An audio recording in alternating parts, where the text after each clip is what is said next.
देखिए ये चैप्टर शुरू करें अध्याय 15 जो न्यूसेंस के संबंध में है। तो इससे पहले एक बात फिर आपको रिमाइंड कर लेनी है कि कृत्य का गंभीरतम स्वरूप, ये जो गंभीरतम कृत्य है, मीनिंग दरबाई नुकसान के पॉइंट ऑफ व्यू से, अर्थात जो समाज को गंभीरतम नुकसान कर सकता है, अपराध के रूप में उसी को आइडेंटिफाई किया जाता है। यद्यपि गंभीरतम तौर पर जो गलत है उससे कम गलत जो है, गलत वो भी है, लेकिन उस गलत के लिए अनुतोष के तौर पर, अर्थात उस गलत से पीड़ित के लिए अनुतोष के तौर पर दंड इसे नहीं रखा जाता। ठीक है, जो गंभीरतम स्वरूप कृत्य का है वो यदि कोई करेगा, अर्थात कृत्य ऐसा है जो समाज को नुकसान कर देगा, यह व्यक्ति को नुकसान करेगा, तो ऐसा नुकसान करेगा जिसे किसी भी मानव प्राणी द्वारा सहन करने की अपेक्षा ये किसी न्यायोचित व्यक्ति द्वारा नहीं की जा सकती। तो फिर ऐसे कृत्य को करने वाले को, ठीक है, अपराधी कहते हैं और उसके कृत्य को अपराध।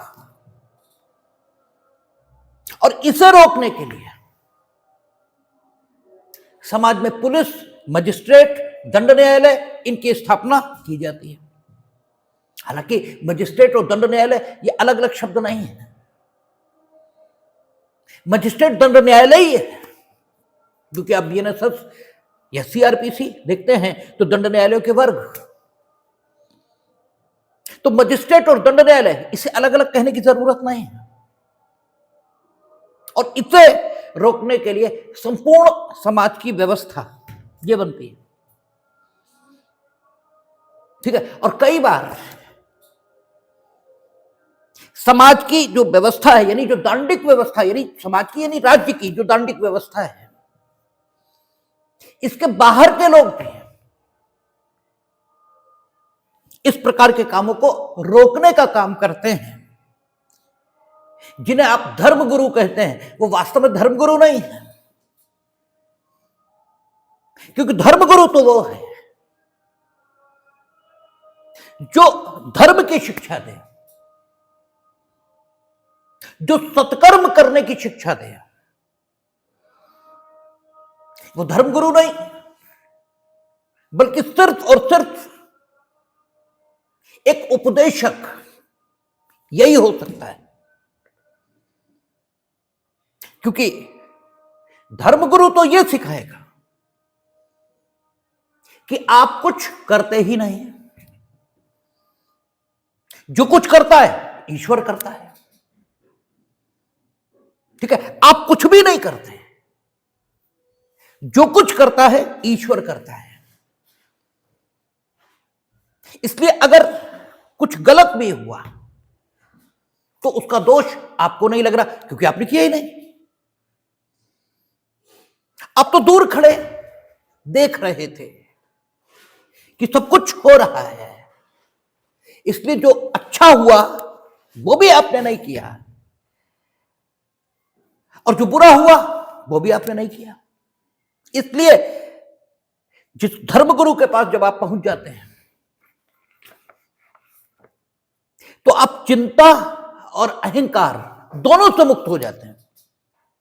ठीक है, आप इस निराशा और पश्चाताप इससे भी मुक्त होते हैं कि हम आखिर मुक्त कैसे होंगे, क्योंकि हमने तो बड़े पाप किए। क्योंकि वो आपको अनुभव कराता है कि आपने कुछ किया ही नहीं। आपने कहा कुछ किया, जो कुछ किया आपके शरीर ने किया, और वो दुख भोग रहा है, आपसे मतलब क्या है। तो जब धर्मगुरु के पास आप जाएंगे तब तो वो चिंता और अहंकार जो आप पाले बैठे हैं कि हमने अच्छा किया, उससे भी मुक्त करेगा। लेकिन आप धर्मगुरु के पास नहीं, आप उपदेशक के पास जाते हैं जो मजिस्ट्रेट और पुलिस का ही काम कर रहा है। मजिस्ट्रेट और पुलिस कहता है अगर तुमने चोरी की हम 3 साल के लिए बंद करेंगे। वो कहता है कि अगर तुमने चोरी की तो नरक को जाओगे। ठीक है ना। ये कहते हैं कि तुमने सच्चरित्र जीवन जिया। सच्चरित्र जीवन मीनिंग देयर बाय समाज की जो व्यवस्था है, समाज के जो नियम हैं, उन्हें मानते हुए अगर आप जिए तो हम आपकी प्रशंसा करके आपको एक अच्छा नागरिक कहकर, ठीक है, सम्मानित करेंगे। वो कहता है स्वर्ग मिलेगा। ठीक है। तो है क्या कि दोनों अपराध के शमन में लगे हैं, दोनों अपराध को रोकने के काम में लगे हैं। और अपराध क्या कृत्य का गंभीरतम स्वरूप, ठीक है, जो गंभीरतम तौर पर गलत है वो अपराध है। इस बात को फिर रिमाइंड हम करा रहे हैं इसे शुरू करने से पहले चैप्टर को, क्योंकि इस चैप्टर को समझा ही नहीं जा सकता जब तक ये बात फिर से दिमाग में न रखी जाए कि कोई भी काम है जब वो गंभीरतम तौर पर समाज को नुकसान पहुंचाता है तो हम उसे अपराध कहते हैं। और जिसे हम अपराध कहेंगे वो भी अपकृत्य ही होगा, सुकृत्य नहीं होगा, वो भी अपकृत्य होगा। लेकिन कानून की भाषा में उसे अपराध ये कहा जाता है। और राज्य या समाज स्वयं उससे निपटने की बात करता है। राज्य कहता है हम खुद अभियोजित करेंगे। ठीक है। जो अपराध से पीड़ित है वो करे न करे, वो करने में समर्थ हो न हो, क्योंकि SHO will receive, if the SHO will receive the information in regard of the cognizable offense, then he will register that in those registers which were kept by him, ठीक है, in the police station for that purpose। ये नहीं लिखा है कि then the victim of that act will, ठीक है, report in the police station, only then SHO will register that information as a offense। ये नहीं लिखा है।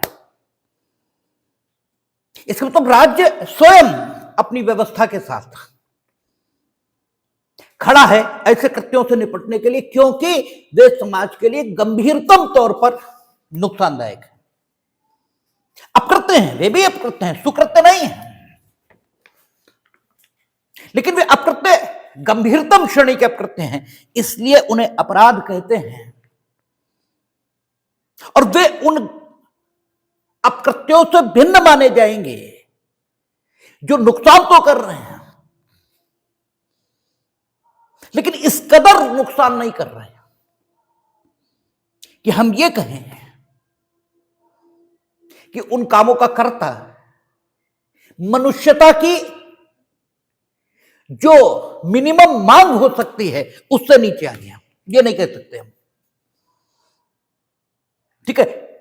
या यूं कहें कि वे कृत्य अपराध के रूप में जो आइडेंटिफाई हुआ उससे कम गंभीर है, क्योंकि वे मौत स्केल पर समाज को प्रभावित नहीं कर रहे हैं, यद्यपि व्यक्ति को प्रभावित कर रहे हैं।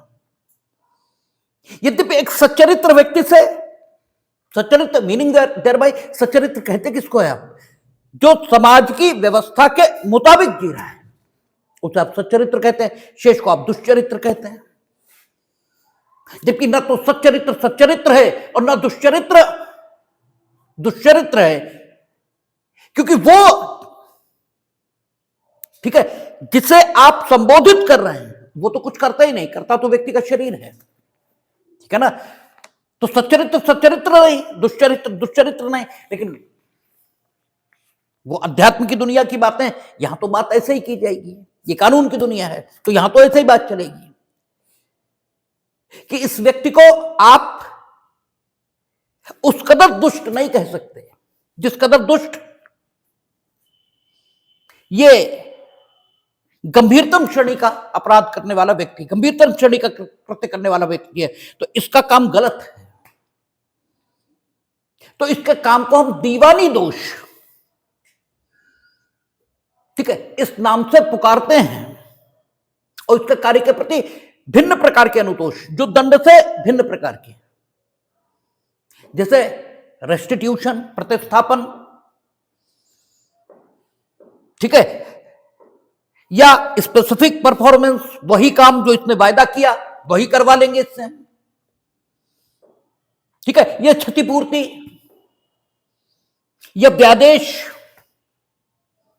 ठीक है, इस रूप में इसके कामों के, इसके गलत कामों के प्रति अनुतोष यह कानून में रखा जाता है। और फिर एक तीसरी श्रेणी, ठीक है, गलत की बची, जो यद्यपि गलत है लेकिन उसके प्रति तत्काल कोई अनुतोष देना यह कानून में मान्यता प्राप्त नहीं होता, लेकिन वो गलत धीमे धीमे अगर बहुतायत से समाज में होने लगता है, यानी लोग आदी हो जाते हैं उस गलत को करने के, तब फिर सामंड की या विनफील्ड की भाषा के मुताबिक हम क्या करते हैं, उसे अपकृत्य इस रूप में मान्यता दे देते हैं। यद्यपि वो भी अपकृत्य है जो अपराध के रूप में आइडेंटिफाइड है, वो भी अपकृत्य है जिसे अभी तक हमने दीवानी दोष कहा है। अब एक ऐसा कृत्य, ठीक है, जो कि अभी तक दीवानी विधि या आपराधिक विधि के मुताबिक गलत नहीं माना जा रहा था, अब उसे पहली बार गलत माना जाएगा। इसलिए इन्हें अपराध और अन्य प्रकार के दीवानी दोषों से अलग करने के लिए पहली बार कानून ने नाम दिया अपकृत्य, इसी को अपकृत्य कहा, ठीक है। हमने आपसे बात की थी डोनोग वर्सेस स्टीवेंसन की, और वही पूछा है उन्होंने पश्चिम बंगाल के पेपर में। हमने कहा था कि डोनोग वर्सेस स्टीवेंसन में बात यही है, उस समय तक डोनोग वर्सेस स्टीवेंसन में जब डिसाइड हुआ डोनोग वर्सेस स्टीवेंसन, उस समय तक कोई पड़ोसी का सिद्धांत नहीं है। उस समय तक जो दायित्व या लाइबिलिटी है वो संविदात्मक दायित्व को भंग करने के लिए है। उस समय तक पड़ोसी होने के आधार पर किसी दायित्व की कोई कल्पना हुई नहीं है, और संविदात्मक दायित्व के आधार पर अगर चीजें डिसाइड हों तो डोनोग वर्सेस स्टीवेंसन में वादी को एक पैसा प्रतिकर नहीं मिलेगा, कुछ नहीं मिलेगा। जबकि न्याय कहता है देखकर, ठीक है, मामले के तथ्यों को सुनकर कोई भी न्याय उचित व्यक्ति कहेगा कि बात तो गलत ही है, प्रतिकर तो मिलना चाहिए। हमारे समाज में अब की बात अलग है। अब तो शाहजहांपुर के जो रेस्टोरेंट हैं वहां भी आप लड़कियों महिलाओं को शराब पीते खुलेआम, बिल्कुल जैसे पुरुष पी रहे हैं, बिल्कुल ठीक उसी अंदाज में पीते देख सकते हैं। लेकिन 150 साल पहले हमारे समाज में अभी भी अच्छा तो नहीं मानते, ठीक है। कुछ कह सकते हैं भाई स्वतंत्रता के नाते सबका अपने मन और शरीर पर अधिकार है, तो हम उस झगड़े में नहीं पड़ रहे हैं कि वो ठीक है या गलत, अपनी अपनी मर्जी है। लेकिन एक सामाजिक पॉइंट ऑफ व्यू से अगर बोले तो 150 साल पहले ये स्थिति हमारे समाज में नहीं देखने को मिलती थी। ये गिरावट है या स्वतंत्रता का उपभोग है, पता नहीं, अपनी अपनी मर्जी है। जिससे लिव इन में रहना, कुछ लोग जो उसके पक्ष में है वो यही कहते हैं कि प्रत्येक को अपने शरीर पर हक है, ठीक है। किसी पिता या किसी भाई को यह हक कैसे हो सकता है, या किसी पति को यह हक कैसे हो सकता है, ठीक है, कि वो किसी के शरीर पर हक जमाए, ठीक है। सबका अपना मन है, ठीक है। तो लिव इन में रहना कोई गलत बात नहीं, उनके अपने तर्क, ठीक है,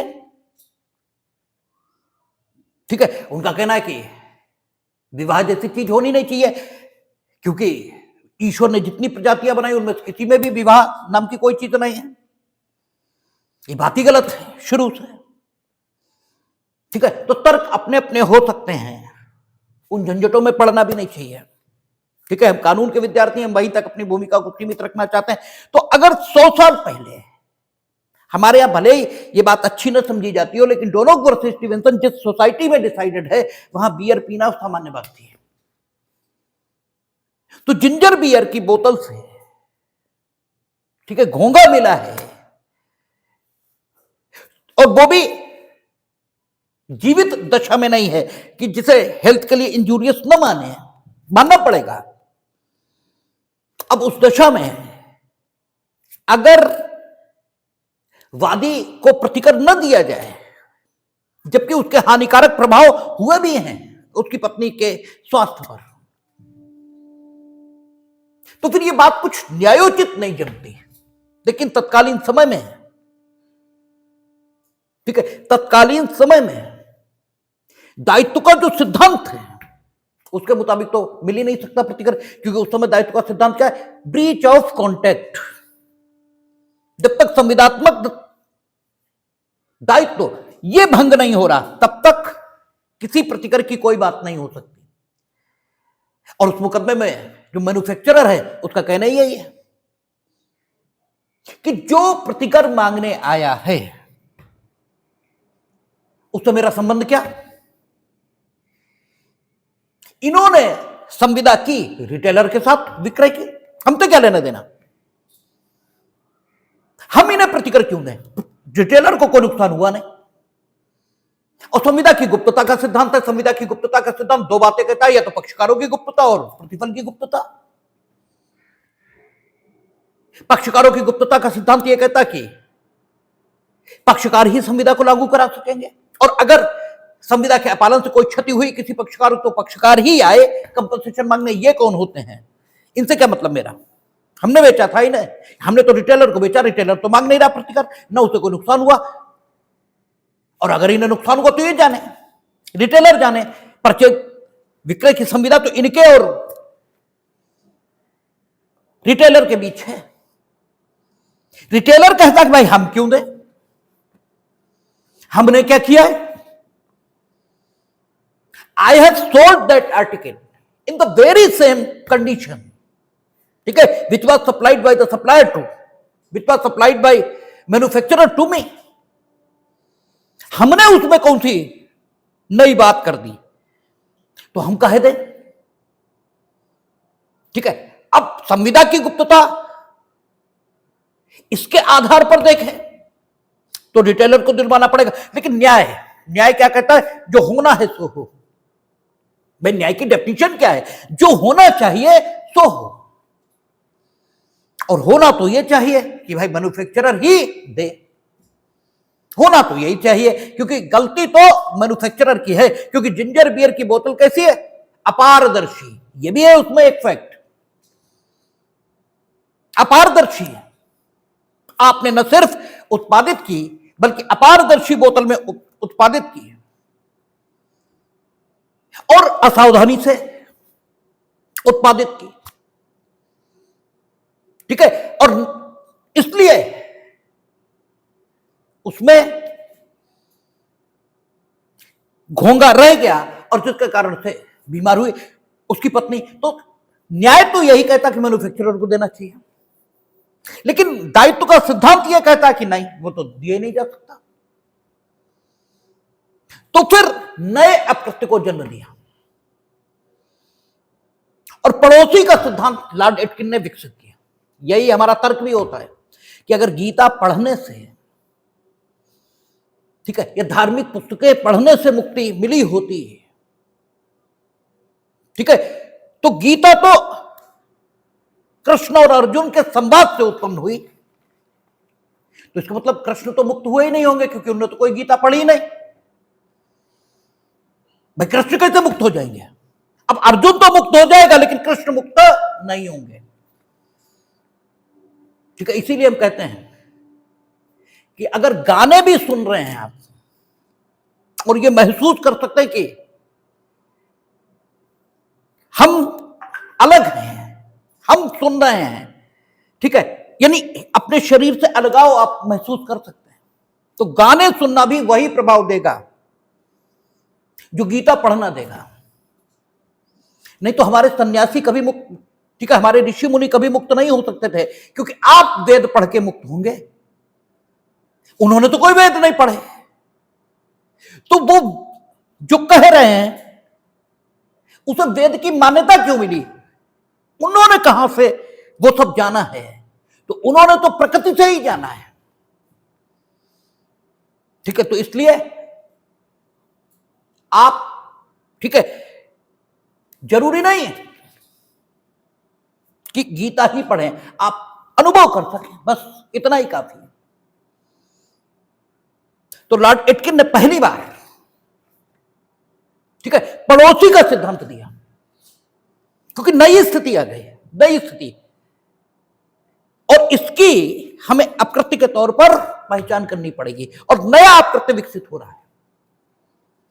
और उन्होंने पड़ोसी के सिद्धांत को प्रतिपादित करते हुए कहा कि जब भी आप कोई चीज मैन्युफैक्चर करते हैं, अब न्यायालय जब निर्णय देता तो यही कमी भी होती, कल जब हम अमेंडमेंट पर चर्चा करेंगे तो इसकी भी बात होगी,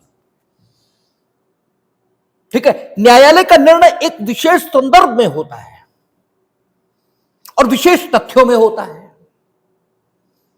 इसलिए जुडिशियल इंटरप्रिटेशन, ये कानूनों में संशोधन कर तो सकता है, कर दिया, अनुच्छेद 21 का अर्थ ही बदल गया, लेकिन ये बेस्ट वे नहीं है, ठीक है, ये बेस्ट वे नहीं है। बेस्ट वे तो फॉर्मल मेथड वही है, क्योंकि विशेष संदर्भ में आप व्याख्या करेंगे।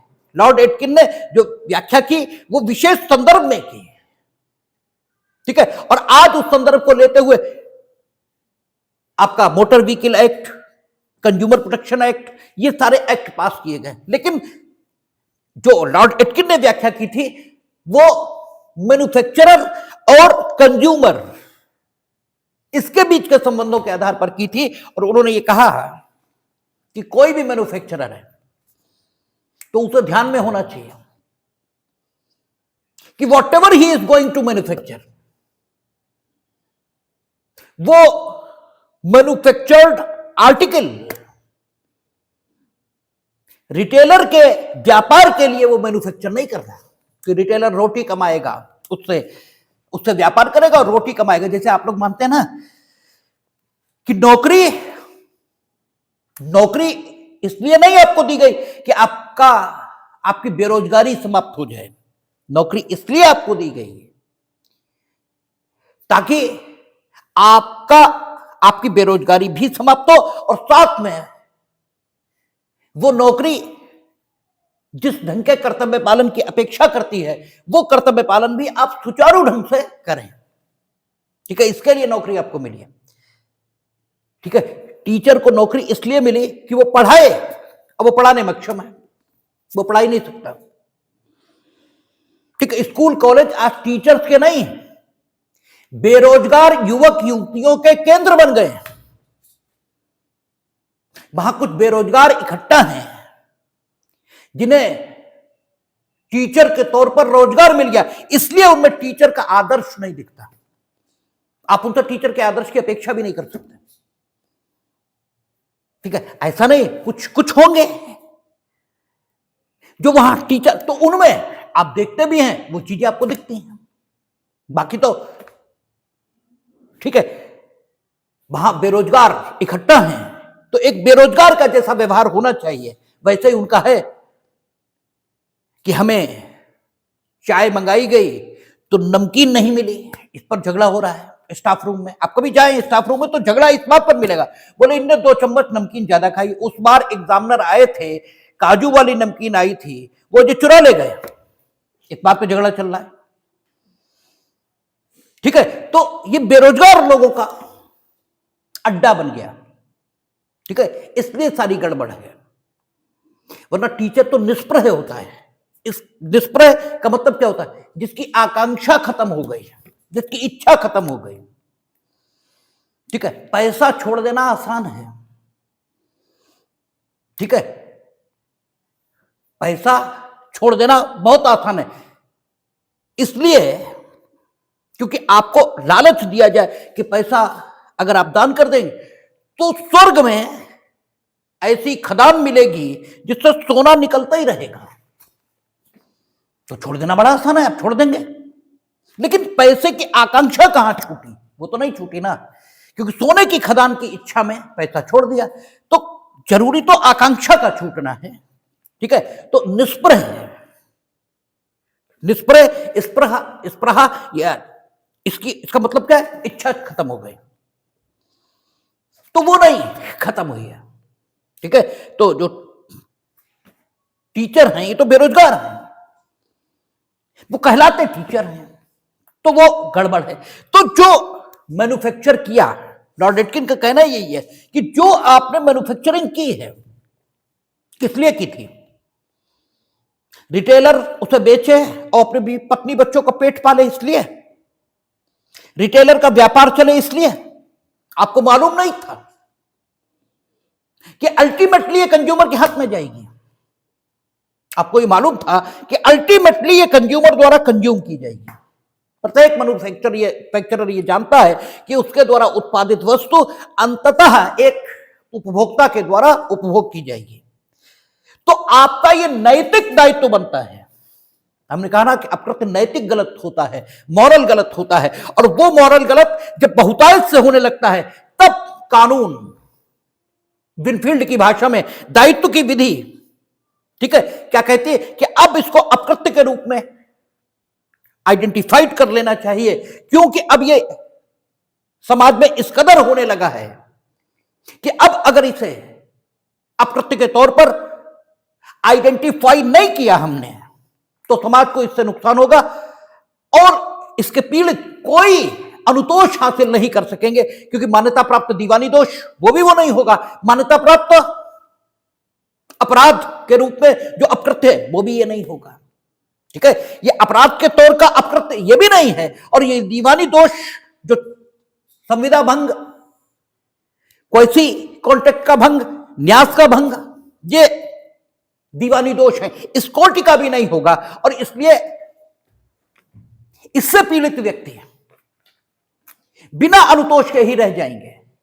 और चूंकि ये अब समाज में इस कदर घटित होना शुरू हो गया कि इसके लिए अनुतोष होना जरूरी दिखाई देने लगा है, और तब दायित्व की विधि क्या करती है? उसे अकृत्य के रूप में आइडेंटिफाई कर देती है, और चूंकि वो समाज में बहुतायत से होने लगा, इस खांचे में वो फिट आ गया। इसलिए सामंड की जो पिजन होल थ्योरी है, कबूतर खाने का सिद्धांत, उसमें वो फिट हुआ और नवीन अपकृत्य के रूप में उसका जन्म हो गया। और नवीन अपकृत्य के रूप में जन्म कब होगा? जब राज्य उसे मान्यता देगा। और राज्य मान्यता कैसे देता है? या तो विधान के माध्यम से या न्यायिक निर्णय के माध्यम से, दोनों में से कुछ भी मिल जाए। अब यह अपकृत्य के तौर पर मान्यता प्राप्त हो गया। इसीलिए अपकृत्य की परिभाषा क्या आती है कि अपकृत्य एक ऐसा दीवानी दोष है जो संविदा भंग, अर्ध संविदा भंग, न्यास, अपराध इससे भिन्न है, और जिसके लिए अनुतोष अनिर्धारित क्षतिपूर्ति है। तो लॉर्ड एटकिन पहली बार कह रहे हैं, और संविदा के गुप्तता के सिद्धांत से अलग हटकर कह रहे हैं, क्योंकि उस समय तक कॉन्ट्रेक्चुअल लायबिलिटी है, क्योंकि कॉन्ट्रेक्चुअल लायबिलिटी पहली बार लॉर्ड एटकिन पड़ोसी के सिद्धांत के आधार पर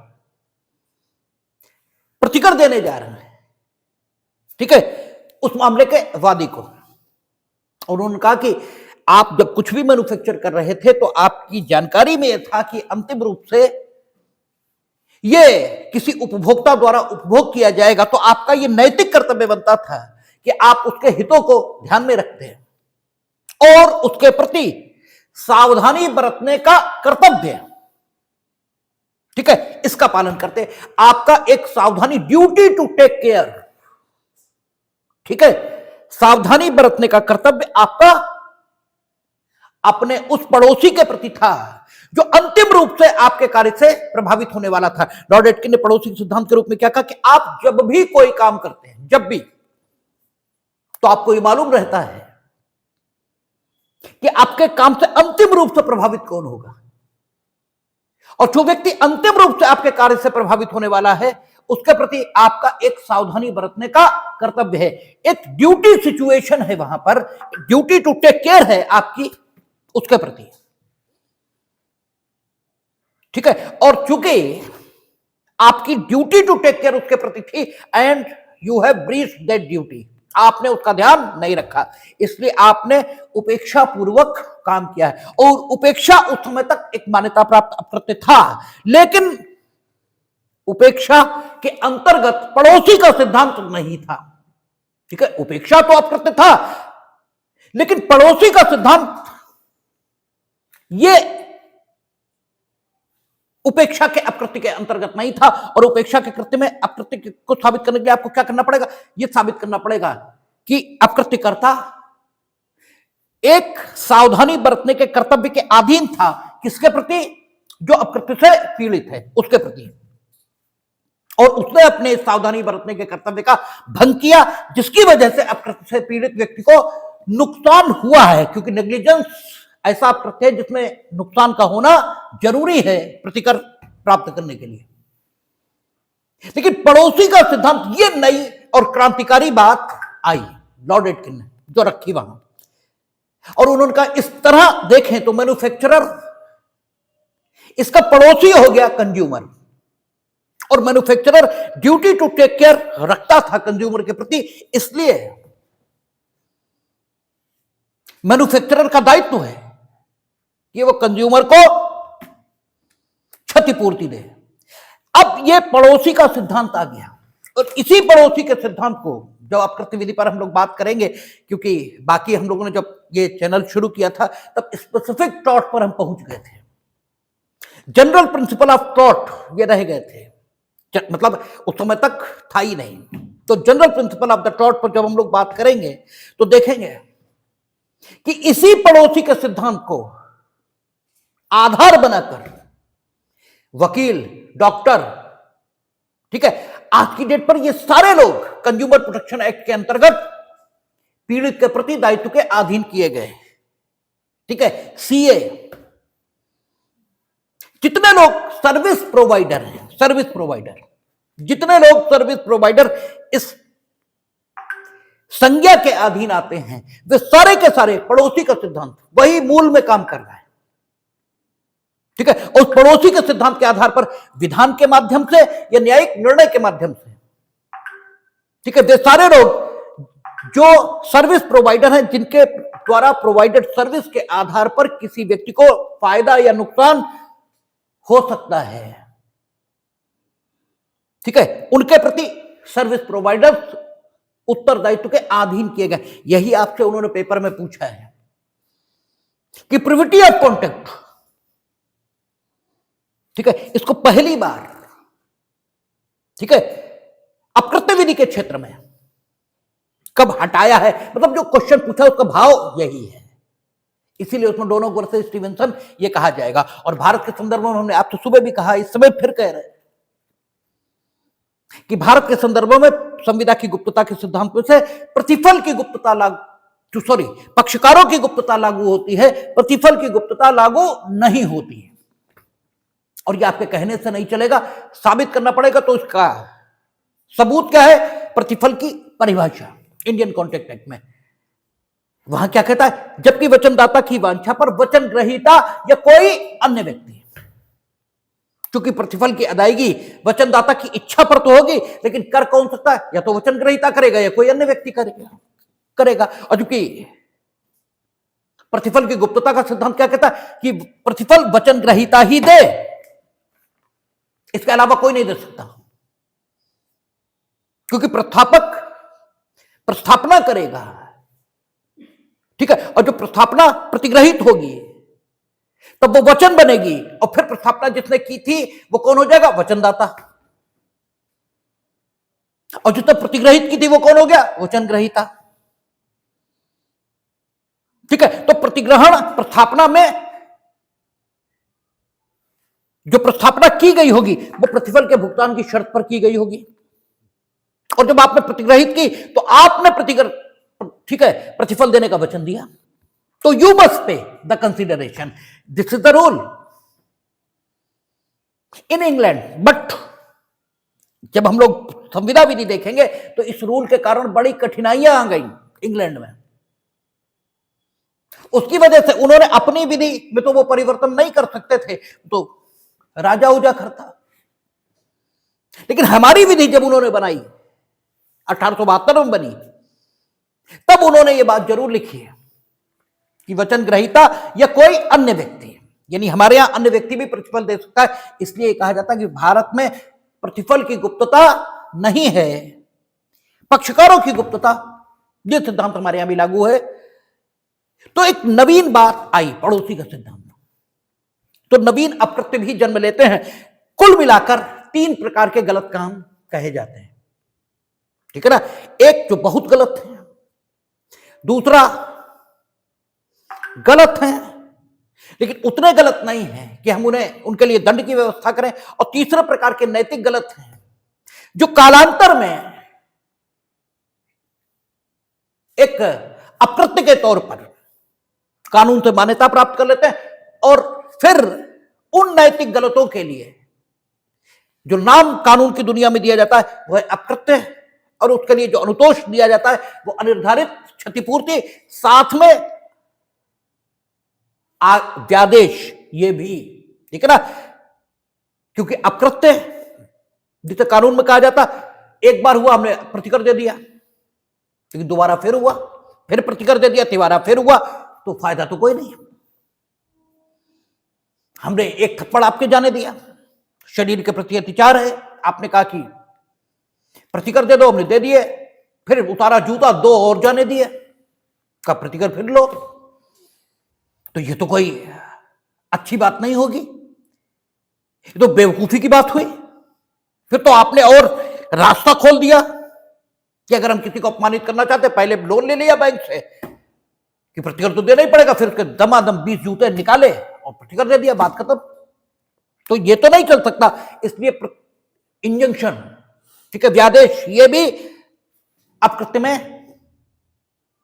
एक अनुतोष इस रूप में माना जाता है। तो कुछ अकृत्य, कुछ अकृत्य मतलब जो कुछ नैतिक गलत अब अकृत्य के तौर पर मान्यता प्राप्त कर गए हैं, ऐसे अकृत्य, क्योंकि अकृत्य कानून की भाषा में जब अकृत्य शब्द का हम प्रयोग करते हैं तो उन विशेष रूप से उन नैतिक गलतों को रेखांकित करने की इच्छा हमारी होती है, जिन्होंने कानून के द्वारा अकृत्य की मान्यता प्राप्त कर ली है।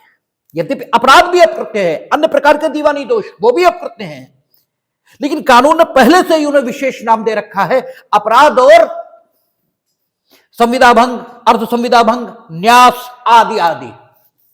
इसलिए जो नवीन नैतिक गलत आया है, जिसे कानून ने अभी अभी अकृत्य के तौर पर मान्यता दी है, इसे हम अकृत्य ही कहते हैं। इसके मूल नाम से, अकृत्य नाम से ही इसे पुकारते हैं।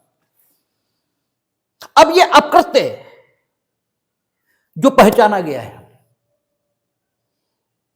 ये स्वयं ऐसे प्रकार का हो सकता है कि इतने गलत की श्रेणी में भी हो कि इससे सामाजिक शांति भंग हो जाने की संभावना हो। ये इतने गलत के रूप में भी हो, और ये इतने गलत के रूप में भी हो कि सामाजिक शांति भंग होने की संभावना ना हो, बस, ठीक है, ये लोगों को प्रभावित करेगा प्रतिकूल तौर पर, यानी लोगों पर क्षतिकारक असर डालेगा, ऐसा भी हो सकता है। अच्छा, जो मौत स्केल पर यानी इतना गंभीर है कि समाज में सभी को प्रभावित कर देगा, तो वो व्यक्तियों को प्रभावित करेगा, क्योंकि बहुत मीठा 100 में 1 शामिल है, बहुत मीठे में कम मीठा शामिल है, लेकिन कम मीठे में बहुत मीठा शामिल नहीं है, 1 में 100 शामिल नहीं है, ठीक है ना। इसीलिए मानहानि है, ठीक है, यदि वो विशेष प्रकार से की जाए, यानी इस प्रकार से मानहानि की जाए कि बोले गए या लिखे गए शब्द व्यक्ति के सदाचारिक स्वरूप को हे कर रहे हों, वो उसकी जीविका का जो साधन हो, ठीक है, उसके वो योग्य नहीं है, अर्थात उस जीविका के साधन को चलाने के लिए जो योग्यता चाहिए वो उसमें नहीं है, अगर ऐसे प्रकार से मानहानि की जाए तो इसे अपराध भी माना और अकृत्य भी माना। क्योंकि इसमें व्यक्ति आपको पीट भी सकता है, इससे सामाजिक शांति भी भंग हो सकती है, और अगर ज्यादा गंभीर है तो कम गंभीर तो होगा ही होगा। ठीक है ना। ऐसे ही आप कई अपकृत्य देखेंगे जो अपकृत्य भी माने गए और अपराध भी माने गए, क्योंकि उनका जैसे अतिचार है। अतिचार का एक स्वरूप कि आप दूसरे की भूमि पर गए और काहे के लिए, उसे क्षति हो, बाधा हो, क्षोभ हो। ठीक है। या किसी अपराध को करने के लिए आप उसकी भूमि पर गए, तो यह अतिचार का गंभीरतम स्वरूप है, इसे अपराध भी मानेंगे और यह अपकृत्य तो होगा ही होगा, क्योंकि ज्यादा में कम शामिल है, कम में ज्यादा शामिल नहीं है। हम बिना किसी कारण के आपकी भूमि पर गए, आप वहां रहते ही नहीं, आपको पता ही नहीं। भाई क्षोभ तो आपको तब होगा जब आपके सामने हम आपके घर में घुसे, आप थे ही नहीं वहां, आपको बाद में पता लगा कि हमने आपकी भूमि पर अतिचार किया। तो अतिचार क्योंकि स्वतः अनुयोज्य है, ठीक है, तो प्रतिकर तो आप तब भी पाएंगे, लेकिन अब हमें दंड नहीं दिला सकते। अगर हमने क्षति बाधा क्षोभ की कैटेगरी का प्रतिकर अतिचार आपकी भूमि पर किया होता तो आप हमें दंड भी दिलवाते और प्रतिकर भी प्राप्त कर सकते थे। दूसरी दशा में आप प्रतिकर तो प्राप्त कर पाएंगे, लेकिन हमें दंड नहीं दिलवा पाएंगे। ठीक है ना। ऐसा ही मामला उपताप का है। इतनी सारी बात जो हमने की है वो न्यूसेंस अर्थात उपताप के कारण की है। अध्याय 15 ये न्यूसेंस से संबंधित है, उपताप से संबंधित है, और उपताप मान्यता प्राप्त अपकृत्य है। ठीक है। और उपताप में होता क्या है, उपताप में आप कुछ ऐसा करते हैं जिसके कारण से व्यक्ति अपनी संपत्ति का उपयोग करने में बाधित हो जाता है। ठीक है। जब हम लोग जो स्पेसिफिक टॉट पर पिछली बार बात की थी तो न्यूसेंस इस पर बात हुई थी कि जब आप अपनी संपत्ति का उपभोग करने से बाधित हो जाते हैं और इस प्रकार बाधित हो जाते हैं कि वो बाधा अतिचार की श्रेणी में नहीं आती, तब यह कहा जाता है कि आपका यह कार्य जिसके कारण से दूसरा अपनी संपत्ति का सुखपूर्ण उपभोग करने में बाधा अनुभव कर रहा है, आपका यह कार्य उपताप है, न्यूसेंस है, यह कहा जाता है। न्यूसेंस का मतलब क्या हुआ, कोई ऐसा काम, कोई भी ऐसा काम जिसके कारण से व्यक्ति संपत्ति का उपभोग करने से बाधित हो गया। ठीक है ना। अब ये दो प्रकार का हो सकता है, क्योंकि व्यक्ति की दो ड्यूल कैपेसिटी है, एक उसकी इंडिविजुअल कैपेसिटी है और एक उसकी मेंबर ऑफ सोसाइटी या सिटीजन नागरिक इसकी कैपेसिटी है। तो अगर आपने कुछ ऐसा किया जिससे वो व्यक्ति की कैपेसिटी में अपनी संपत्ति का सुखपूर्ण उपभोग करने में बाधित हुआ और उसके सुखपूर्ण उपभोग में पड़ी बाधा ये अतिचार की कोटि में नहीं आ रही, तो आपने प्राइवेट उपताप किया है, यह कहा जाएगा। ठीक है। आपने प्राइवेट उपताप किया है, ठीक है, यानी प्राइवेट न्यूसेंस आपने की है, यह कहा जाएगा। और तब आपको अनुतोष कहां मिलेगा, अपकृत्य विधि में। और अपकृत्य विधि अनुतोष किस प्रक्रिया से देगी, सीपीसी की प्रक्रिया से। ठीक है। सीपीसी की प्रक्रिया से आप किस न्यायालय में मुकदमा फाइल करेंगे तय होगा 15, 19 या 20 से। ठीक है ना। क्योंकि 19 में आप प्रत्यात्मक दायित्व है, लेकिन वो शरीर के प्रति और ठीक है शायद जंगम संपत्ति इसके प्रति है। ठीक है। और अचल संपत्ति के प्रति आप करते हैं वो 16, 17, 18 उससे आएगा। ठीक है ना। जो भी है, ठीक है। इस समय सीपीसी के बहुत ठीक से प्रोविजन हमें याद नहीं, लेकिन वहां है 16 से लेकर 20 तक मामला निर्धारित हो जाएगा। ठीक है। तो कहां आप लाएंगे उपताप के लिए मुकदमा, वो वहां तय हो जाएगा और उसी प्रक्रिया से चलेगा। पार्टीज आप किसे बनाएंगे तो वो ऑर्डर 1 बताएगा आपको। ठीक है। पक्षकारों संबंधित वाद कारणों में क्या क्या संयोजन कर सकते हैं आप, क्या नहीं कर सकते, वो आदेश 2 बताएगा। अगर आप किसी अभिकर्ता के तो मान्यता प्राप्त अभिकर्ता कौन, 3, वो सारी चीजें उस प्रक्रिया से आप प्राइवेट उपताप की सूरत में क्या करेंगे, अनुतोष प्रतिकर के तौर पर प्राप्त करेंगे। दूसरा, आप ही नहीं, अनेकों लोग, ठीक है, सोसाइटी पर्सन के रूप में आप किसी उपताप से पीड़ित हैं, इसका मतलब यह है कि आप ही नहीं, सोसाइटी के अन्य लोग भी, क्योंकि सोसाइटी पर्सन की हैसियत में आप उपताप से पीड़ित हो रहे हैं। ठीक है, अब फिर 2 प्रकार की बात हो सकती है। जिस प्रकार के उपताप से आप पीड़ित हुए हैं, ठीक है, वो उपताप एक विशेष प्रकार की है और इतनी खतरनाक है कि जीवन जा सकता है। ठीक है, आपके क्षेम को, आपकी सुविधा को, ठीक है, अभी इधर देखेंगे नहीं, क्षति, संकट या क्षोभ इसे उत्पन्न कर रही है। और क्षति, संकट या क्षोभ, क्षति अपने आप में गंभीरतम किस्म की उत्पन्न कर रही है, संकट गंभीरतम किस्म का आ रहा है, क्षोभ गंभीरतम किस्म का है। अब इसे अपराध के रूप में चिन्हित करना पड़ेगा और इसे अब अपराध के रूप में चिन्हित किया जाएगा। ठीक है, बीइंग अ सोसाइटी पर्सन, हमने कहा तो आपकी डेफिनेशन अभी न देखें आप, ठीक है, आप खुद समझने का प्रयास करेंगे तो सब नाश हो जाएगा। ठीक है, अब आपने जो कृत्य किया है वो उपताप की श्रेणी में है, न्यूसेंस की श्रेणी में है, और उससे मौत स्केल पर सोसाइटी पर्सन प्रभावित हो रहे हैं, और वो खतरा ऐसा है जिसमें मृत्यु भी हो सकती है, ये तो कुछ भी हो सकता है। अब ये गंभीरतम किस्म का मामला है, अब आपके वेद पढ़ने चाहिए, अब डंडे पढ़ने चाहिए आपके, अब आपका इलाज दांडिक विधि में है। ठीक है ना, और अब आपको दंड मिलेगा। ठीक है, इनमें से भी कुछ उपताप ऐसे होंगे जिनमें तत्काल कार्यवाही की जरूरत है, तत्काल उन उपतापों को समाप्त होना चाहिए, तुरंत खत्म होना चाहिए। ठीक है, एक जिससे मानव जीवन संकट में पड़ रहा है, ठीक है ना, मानव जीवन को क्षति, बाधा, संकट, क्षोभ इस किस्म का उत्पन्न हो रहा है कि तुरंत गड़बड़ हो जाएगा, आदमी को की मृत्यु भी हो सकती है, बहुत जबरदस्त नुकसान हो सकता है। उन्हें हम क्या करेंगे, उन उपतापों को हम अपराध के तौर पर चिन्हित करेंगे। ठीक है ना, उन्हें हम अपराध के तौर पर चिन्हित करेंगे और उसमें डंडे ही मारेंगे और कुछ नहीं, डंडे मारेंगे।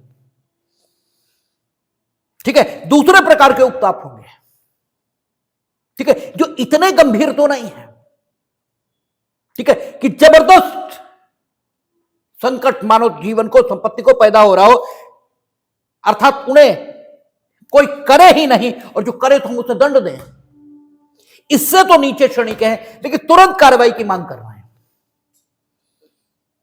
क्योंकि उससे लोग प्रभावित हो रहा है। ठीक है, वे लोग उपताप वे भी हैं, ठीक है ना, क्योंकि पब्लिक प्रभावित हो रही, लोग प्रभावित हो रहे हैं। ठीक है ना, व्यक्ति प्रभावित नहीं हो रहा, वो प्राइवेट न्यूसेंस नहीं है, वो पब्लिक न्यूसेंस है, क्योंकि पब्लिक उससे प्रभावित हो रही है। तो उनके लिए क्या हो सकता है, अगर आप प्रतिकर चाहते हैं, ठीक है, या उन लोक उपतापों का शमन चाहते हैं, ठीक है, तो आप सीपीसी उसकी धारा 91 सेक्शन 91 है, ठीक है, जो लोग जिसमें इंटरेस्टेड हो ऐसे वाद कारण पर मुकदमा लाने का हक, ठीक है, किनको और किस प्रक्रिया से लाया जा सकता है वो बताता है। तो सेक्शन 91 में आप सिविल सूट फाइल कर सकते हैं और लोक उपताप की दशा में, पब्लिक न्यूसेंस की दशा में जो भी सिविल रेमेडी है, यानी प्रतिकर, व्यादेश आदि आदि जो भी आप प्राप्त कर सके वो प्राप्त कर सकते हैं। इसके अलावा अगर लोक उपताप है और विशेष 6 श्रेणियों का है, कौन सी, जो बीएनएसएस या सीआरपीसी की धारा 133 में वर्णित थे, वहां क्या लिखा है, अर्जेंट प्रकार के लोक न्यूसेंस। अगर लोक न्यूसेंस है और अर्जेंट प्रकार का आ रहा है, अर्जेंट वो 6-7 प्रकार के, 6 ही है, शायद 6 ही है। अर्जेंट प्रकार का है तो आप वहां भी एग्जीक्यूटिव मजिस्ट्रेट के यहां भी कार्यवाही कर सकते हैं, ठीक है ना। तो ये पूरा उपताप का मामला है, ठीक है ना। तो उपताप मूलतः कितने प्रकार का हुआ? 2 प्रकार का, प्राइवेट न्यूसेंस, पब्लिक न्यूसेंस, ठीक है। तो प्राइवेट न्यूसेंस पूरी तरह सीपीसी का मामला है, क्योंकि वो पूरी तरह कृत्यात्मक दायित्व है, वो एक स्पेसिफिक ट्रॉट है और उस पर चर्चा तभी हो सकती है जब ट्रॉट की बात हो रही हो। जब हम सीपीसी की बात कर रहे हो, उसकी चर्चा इतनी ही प्रासंगिक थी यहां जितनी हमने की। दूसरी स्थिति हो सकती पब्लिक न्यूसेंस, ठीक है। अब पब्लिक न्यूसेंस भी 2 प्रकार के हो सकते हैं। एक पब्लिक न्यूसेंस वो है जो व्यक्ति के जीवन को संकट में डालना है, व्यक्ति की सुविधा, स्वास्थ्य, इसको संकट में डालना है, वो बहुत खतरनाक प्रकार का पब्लिक न्यूसेंस है। उसे अपराध के तौर पर चिन्हित किया जाना जरूरी है और उसे अपराध के रूप में चिन्हित किया जाएगा, और उसे यहां इस चैप्टर में अपराध के रूप में चिन्हित किया गया है, ठीक है। अपराध के तौर पर उसे चिन्हित यहां किया है। और शेष जो न्यूसेंस बचे, ठीक है, यानी वो इतने खतरनाक प्रकृति के नहीं है कि आदमी के जीवन को संकट में ला दें। इस प्रकार के जो न्यूसेंस बचे, ठीक है, उनके लिए कार्यवाही आप सीपीसी में भी कर सकते हैं, और यदि वे उन 6 प्रकारों में के हैं जिनके लिए, जिन्हें अर्जेंट माना है कानून ने और जिनके बारे में एक त्वरित अनुतोष बीएनएसएस या सीआरपीसी की धारा 133 और बीएनएसएस में 145 से कितना है, जितना भी हो, 133 कितने, 152, तो 133 सीआरपीसी या 152 बीएनएसएस, उनके अंतर्गत आपको अनुतोष मिल सकता हो, तो वहां भी अनुतोष आप प्राप्त कर सकते हैं। लेकिन वे न्यूसेंस जो इतने खतरनाक हैं कि उन्हें अपराध के तौर पर चिन्हित किया जाना चाहिए, वे इस चैप्टर में स्थान पाए हैं, ठीक है ना। तो सबसे पहले, क्योंकि यह आपराधिक विधि है, ठीक है ना, यह आपराधिक विधि है, यहां सब कुछ डिफाइंड रहेगा, ठीक है। तो सबसे पहले वो पब्लिक न्यूसेंस को परिभाषित कर रहा है कि पब्लिक न्यूसेंस क्या है, ठीक है ना। और पब्लिक न्यूसेंस चूंकि वो परिभाषित कर रहा है, इसलिए पब्लिक न्यूसेंस अगर है, ठीक है, तो सीपीसी में जब अकृत्य में हम पब्लिक न्यूसेंस की बात करते हैं तो भी ये परिभाषा ले लेते हैं, क्योंकि ये डिफाइन यहां है। तो पब्लिक न्यूसेंस 2 प्रकार की हो सकती, एक बेहद खतरनाक, बेहद खतरनाक, जिसमें अपराध का होना ये कानून मानेगा और उसके लिए यहां दंड की व्यवस्था करेगा, ठीक है। दूसरे प्रकार का पब्लिक न्यूसेंस जिसे कानून उतना खतरनाक नहीं मानेगा, लेकिन पब्लिक न्यूसेंस तो है, वो परिभाषा पब्लिक न्यूसेंस की तो ये है ही, ठीक है। तो पब्लिक न्यूसेंस के अंतर्गत वो आ गया, लेकिन उतना खतरनाक नहीं है कि इस दंड के चैप्टर में वो स्थान पा जाए। अगर उस कोटि का पब्लिक न्यूसेंस है तो फिर आप कार्यवाही करेंगे सेक्शन 91 सीपीसी, उसकी प्रक्रिया के मुताबिक। और वहां वो क्या कहते हैं कि सेक्शन 91 में कि 2 या 2 से अधिक व्यक्ति विद परमिशन ऑफ कोर्ट या अटॉर्नी जनरल ऑफ इंडिया, ठीक है, ये न्यायालय में मुकदमा स्थापित अटॉर्नी जनरल ऑफ इंडिया, ये शायद उनकी अनुमति से, ऐसा कुछ है, सेक्शन 91 सीपीसी देख लेंगे। 2 या 2 से अधिक व्यक्ति न्यायालय की अनुमति से संसित कर सकते हैं, इतना तो हमें याद है। अटॉर्नी जनरल के संबंध में क्या स्थिति है ये हमें याद नहीं है इस समय, ठीक है। तो सेक्शन 91 में आप कार्यवाही कर सकते हैं पब्लिक न्यूसेंस के लिए। वहां आपको व्यादेश, प्रतिकर, जो प्रतिकर पब्लिक न्यूसेंस में आपको किस दशा में मिलेगा ये अकृत्य विधि जब बताएंगे तब बताएंगे। उसमें कहता है कि आपको ये साबित करना होगा कि आपको उस क्षति से कुछ ज्यादा क्षति हुई है जितनी समाज के सारे व्यक्तियों को उस उपताप से हुई, उससे ज्यादा हुई। सड़क पर गड्ढा खुदा था तो पब्लिक न्यूसेंस था, ठीक है, लेकिन आपको भी उतनी ही कठिनाई हुई जितनी सबको हुई सड़क के गड्ढा खुदने से, तो आप मुकदमा ला सकते हैं सेक्शन 91 की प्रक्रिया से, लेकिन प्रतिकर नहीं मांग सकते। प्रतिकर तब मांग सकते हैं जब आप गड्ढे में गिरे और आपकी टांग टूट गई, अब आपको ज्यादा क्षति हुई है आम व्यक्ति से, तब आप वहां मांग सकते हैं। लेकिन पब्लिक न्यूसेंस जो यहां डिफाइंड है, पब्लिक न्यूसेंस तो डिफाइंड हो गई। अगर पब्लिक न्यूसेंस आगे लिखी कोर्ट की है तब दंड मिलेगा आपको, ठीक है, तब आपको दंड मिलेगा। और अगर पब्लिक न्यूसेंस यहां लिखे प्रकार की नहीं है तो दंड नहीं मिलेगा। तो सेक्शन 91 की प्रक्रिया वो। और अगर पब्लिक न्यूसेंस इस प्रकार की तो नहीं है लेकिन उतनी अर्जेंट प्रकार की जैसी वो 133 सीआरपीसी या 152 बीएनएसएस में वर्णित है, तो आप सेक्शन 91 के अलावा, ठीक है, सेक्शन 91 के अलावा एक और प्रक्रिया अपनाकर अनुतोष हासिल कर सकते हैं। और वो प्रक्रिया 133 सीआरपीसी या 152 बीएनएसएस में दी गई, लेकिन वो सिर्फ उन्हीं 6 प्रकार के अनुतोषों, 6 प्रकार के न्यूसेंसों की दशा में कर सकते हैं, अदरवाइज नहीं। यानी उन 6 प्रकार के न्यूसेंसों की दशा में आपके पास 2 रेमेडी, चाहे तो सेक्शन 91 में आ जाइए और चाहे 133 या 152 की प्रक्रिया को अपना लीजिए, ठीक है। और अगर इस प्रकार का न्यूसेंस है, ठीक है, जैसा यहां वर्णित है, तो केवल दंड मिलेगा, फिर आप दीवानी कार्यवाही नहीं करेंगे, ठीक है ना। तो पब्लिक न्यूसेंस डिफाइन कर रहा है, कहता वह व्यक्ति लोक न्यूसेंस का दोषी है जो कोई ऐसा कार्य करता है, कोई ऐसा कार्य, या किसी ऐसे अवैध लोक का दोषी। अवैध लोक के दोषी आप कब कहे जाते हैं? जब समाज को क्षति से बचाने के लिए आपके द्वारा कुछ किए जाने की अपेक्षा की गई है और आप वैसा करने में उपेक्षा कर रहे हैं या वैसा नहीं कर रहे हैं, तो आप अवैध लोक के दोषी हैं। कहता है वह व्यक्ति लोक न्यूसेंस का दोषी है जो कोई ऐसा कार्य करता है या किसी ऐसे अवैध लोक का दोषी है जिससे लोक या जनसाधारण को, लोक यानी लोक की परिभाषा दे रखी बीएनएस में भी और आईपीसी में भी कि लोक का मतलब है जनता का, जनता या जनता का कोई वर्ग। एक मोहल्ले के लोग अगर प्रभावित हैं, एक वार्ड के लोग प्रभावित हैं, तो भी लोग तो प्रभावित है, यद्यपि उस मोहल्ले में रहने वालों के अतिरिक्त कोई प्रभावित नहीं है, लेकिन लोग तो प्रभावित है। इसलिए उसने कहा लोग को या जनसाधारण को, ठीक है, जो आसपास में रहते हैं या आसपास की संपत्ति पर अधिभोग रखते हैं। कोई सामान्य क्षति, जो आसपास रहते हैं या आसपास की संपत्ति पर अधिभोग रखते हैं। हमने आपसे कहा था न्यूसेंस कब होती है? जब संपत्ति इसके उपभोग में आपका कृत्य इस प्रकार की बाधा डालता है जो अतिचार की कोटि में नहीं है। आप जाते तो नहीं वहां, लेकिन अंगीठी जलाए बैठे हो, अंगीठी अपने घर में जला रखी है, हवा का रुख उधर है, तो मिर्चें झोंक रहे हो बैठे। अब तुम्हारे यहां तो कुछ हो नहीं रहा, अगला आदमी है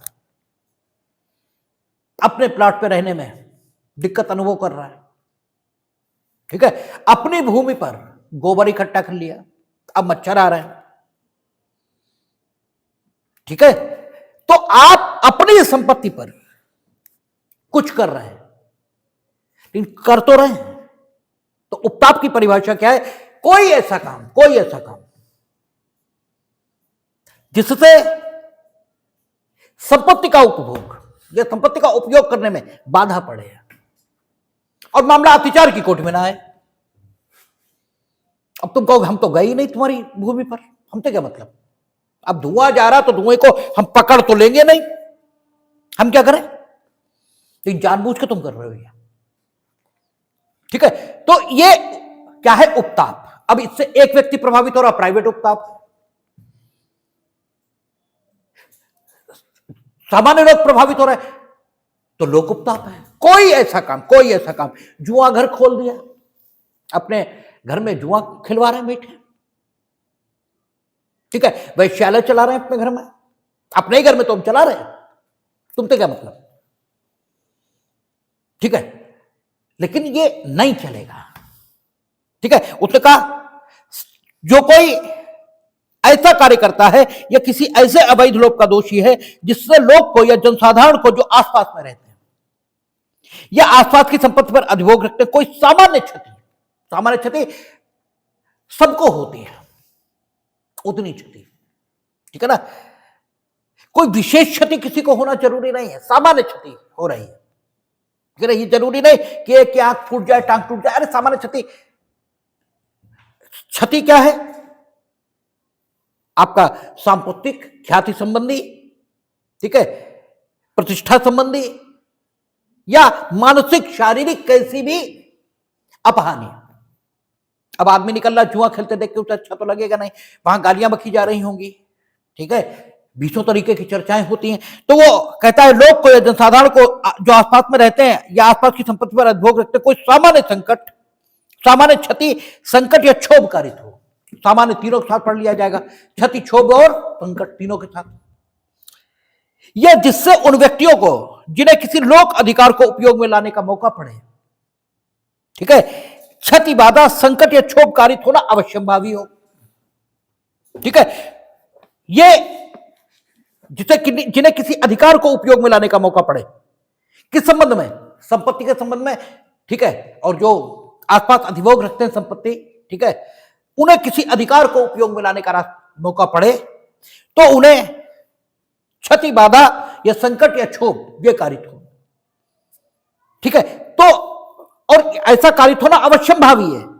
आप ये नहीं कह सकते कि अभी तक तो हुआ नहीं, लेकिन उसका नेचर ऐसा है आपके काम का कि अगर वे लोग जो आसपास रहते हैं या आसपास की संपत्ति पर अधिभोग रखते हैं, उन्हें किसी अधिकार को उपयोग में लाने का अवसर पड़े, तो जो अधिकार उपयोग में लाएंगे वो ऐसा ही होगा ना कि उनकी संपत्ति आसपास अधिभोग रख रहे हैं ना, ठीक है, तो उनकी संपत्ति के उपयोग में बाधा पड़ रही होगी।